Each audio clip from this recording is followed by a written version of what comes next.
Hello, welcome back to Book Nerd TV. Today's video is a weekend roundup. In the weekend roundup for this week, I'm going to discuss the progress that I've made in the 5 books I've been reading pretty much since the beginning of July. One or two of them I've been reading for a little longer, but my progress has been slow with these books in particular. For 3 of these books, I've been reading them since the beginning of July, but for 2 of them, maybe more than 2 of them, I've been reading them a little longer. And for whatever reasons, or for very obvious reasons, my reading has slowed down a great deal, and that's just something that I'm dealing with.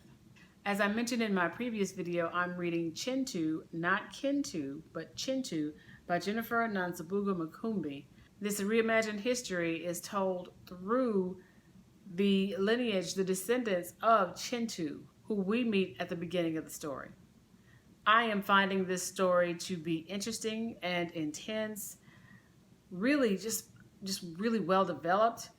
And even though my reading has been slowed, I am really enjoying this book.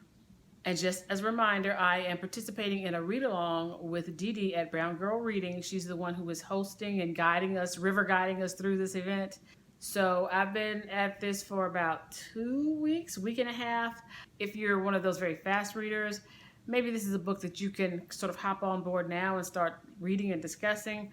If not, I suggest you still get the book and read it because it is fascinating. It is a fascinating read. Another book I'm reading is Maid by Stephanie Land. Now, I started reading Maid at the end of my participation in the semifinals for the Booktube prize.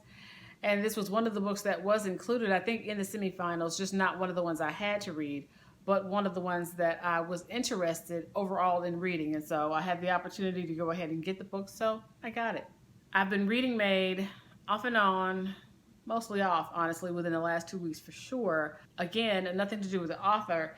It's just that Maid, trigger warning, discusses some domestic violence or domestic terrorism, as I learned from No Visible Bruises. And since I read 3 books, I think, in the semifinal round that had touched on some sort of domestic violence or interpersonal violence, encountering it in this book was just a little too much for me. So I've slowed down reading this book, but I am going to pick it back up because the domestic violence is actually not the main part of this book. It's really about how this young lady pulls herself out of poverty through a lot of hard work and determination. So if you're interested in stories like these, it reminds me a little bit of like Nickel and Dimed by Barbara Ehrenreich. It puts me vaguely in the mind of Studs Terkel, not because her writing per se reminds me of his, because it doesn't, but that this is sort of the kind of thing that Terkel would write about. Stories about class, stories about poverty, and sort of the fallout of economic policies on just regular everyday people. Next up are the 2 ebooks I've been reading recently, and I am not sure why I'm doing this, but I'm going to hold up my little e-reader because I guess I'm staying true to form by holding something up. I don't know. At any rate, I've been reading The Black Cabinet by Jill Watts for probably a month, a little over a month at this point, but again, slow reading. And I believe I read a little slower when it's an e-reader. I don't know, I just feel myself because it took me forever to get through Medical Apartheid. So not because it was a bad book, it was, again, amazing book. And if you have not read Medical Apartheid, I certainly suggest that you try to find yourself a copy. It is one of those books that, with all of the events that have been happening in this country with regard to race and with regard to police violence against Black people, and I guess just racism in general, Medical Apartheid is one of those books, not only that I recommend, but one of those books that has flown off the shelves in the wake of all of these events. And so if you are not able to get a hard copy, I suggest that you get yourself either an ebook copy like I have, or maybe even an audiobook copy of Medical Apartheid, so that you can read and or listen to this very important, very informative, sometimes dark and somewhat depressing book. I mean, overall, it is heavy reading, it is hard reading, but it is certainly worth the trip back in time to sort of see where we've come from in this country. The other book that I've been reading on my e-reader is called Tomboy, The Surprising History and Future of Girls Who Dare to Be Different. And this is written by Lisa Selin Davis.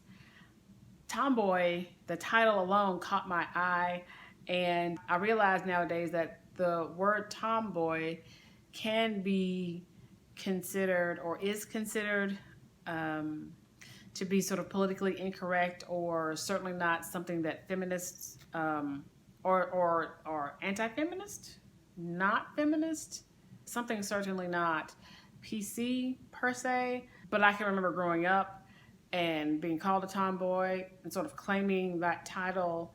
But as one of those girls who grew up not really that interested in playing with dolls so much, I mean, I had some, I did play with them, but I really preferred to be out with my brothers, running, jumping, biking, climbing things, jumping off of things, swimming, just doing all these sort of fun things that we used to do when we were kids. And a lot of times I would be the only girl in the group of boys running around, climbing trees, and just doing all of the things that traditionally was ascribed more to boys than to girls. Although, having started this book already, you can see that throughout history, girls have always done the things that kids do, right? So it's not so much that it's an issue of girl versus boy, girls do this, boys do that, but just kids do these things because they're kids and they have a lot of energy and they can, run around and just have fun. That's, childhood. If you are lucky, that is what it looks like. I'm still in the history part of the book, maybe moving into the current times. I look forward to what the author projects as far as the future of tomboy, what's considered a tomboy, and whether that's even a term that we'll continue to use going forward in the future. And last, but certainly not least, Artificial Condition is the book that I'm reading so fast that I had to stop. I literally have had to stop for the last week and just not read this book because I'm rolling through so fast. I think I'm like 46% done, and I've maybe sat down to read it maybe twice, maybe 3 times, but for sure twice. This is the second installment of the Murderbot novella series, and I'm just right back in the saddle, right back in just enjoying Murderbot and his new companions. It's just, Martha Wells is just such an amazing writer to me. This particular series is just such an amazing series for me. Again, there's just some things that I identify with as far as Murderbot goes and his interaction with people, sort of the weird sort of awkwardness and all of that. I enjoy this character so much. At this point in my reading, like I said, about 46% through, Murderbot has not disappointed. Well, I think that's it for today. My son is shifting further and further away from me, so I'm losing my golden hour as we speak. If you have read or are currently reading any of the books that I've mentioned in this video, go ahead and drop a comment below and tell me your thoughts. Don't spoil anything. Just tell me your thoughts on the books, whether you enjoyed them or if you're reading them, sort of what your pace is, how you're finding the books. I will say that Tomboy is an ARC from NetGalley. So you may not be able to get the book yet. I think it's supposed to come out in August, which is why I'm trying to hurry up and read it and have my review up before August 1st. But yeah, if you are currently reading, have read, or are interested in reading any of these books, let me know in the comments below. I really appreciate the comments and the interaction. And remember, if you enjoyed the video, leave me a like. And if you really liked the video, go ahead and subscribe to the channel.